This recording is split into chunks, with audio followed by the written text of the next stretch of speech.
West Baptist Church. Come experience the Lord for yourself. Come experience the Lord for yourself. FWBC. Come experience the Lord for yourself.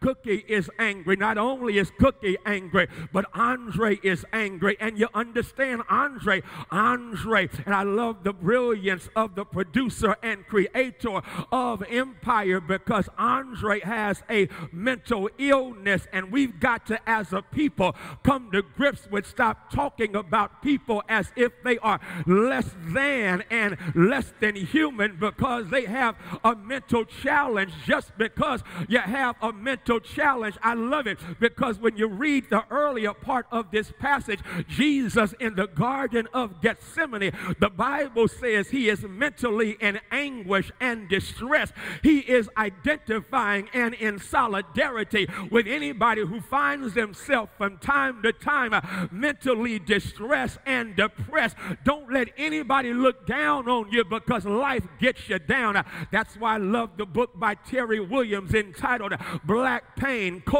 it just looks like we're hurting.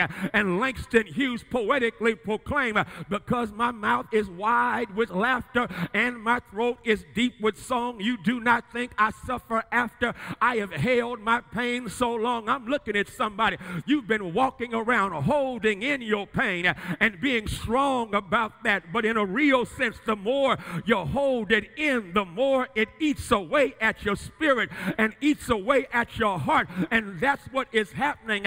And so you have Andre, who is bipolar. You have Hakeem. He's angry because his father is controlling and did not want him booed up with the older honey that he had connected with.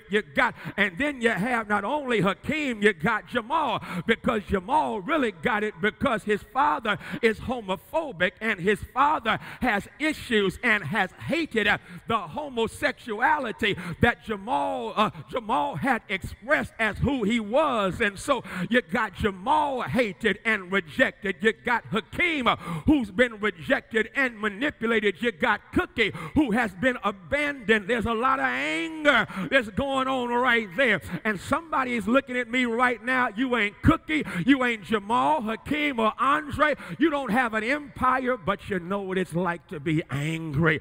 You know what it's like to have the feeling of being abandoned. And if you're not careful, you will allow that anger to put you in a place of danger. I'm not coming through. I got to get you. Let me help you right quick. Have you heard the story about the dog that had been hit by a car? The dog was hit by a car and then limped to the side or to the sidewalk. And once it got to the sidewalk, a stranger came up to help the dog. But the dog began to growl and bark and bare its teeth at the stranger. The stranger was coming to help, but the dog was baring its teeth. The dog was growling and angry. Hold on. Behind the growl, behind the baring of the teeth was a wounded dog. I stopped right there because there are those in the house who are angry, and I understand why. Because behind the growl, behind the lashing out, there is what? A wound that is taking place. You got hit back then. It's made you angry right now. Anybody feeling me yet? You got hit back then. It's made you angry right now, and that anger has become your kryptonite. It's become your weakness. Well, don't feel bad. I have a wonderful text that's going to shout you. In our text, Jesus is just about to exit the Garden of Gethsemane. He has just prayed that God would remove the cup of the crucifixion from him.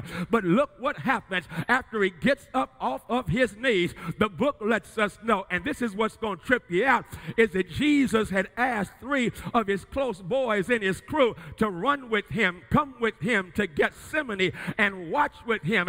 And the book says they couldn't even do that. They fell asleep on him. Ain't that jacked up? As much as Jesus had done for them, they could not even sit with him. And please get over this right now, because I promise you, people are going to let you down. I promise you, people that you have been there for and done something for, the moment you need them, they're going to be asleep on the job. But you can't trip on that. You've got to do right by folk just because it's the right thing to do. I'm going to give you a shout bomb right quick, because when they don't come through, God will raise up some other folk you didn't even know, and they'll come through, and you ain't never done anything. Is there anybody here who knows God will send the right folk at the right time? When other folk walk out on you, it makes room for other folk to come in for you. Baptist Church.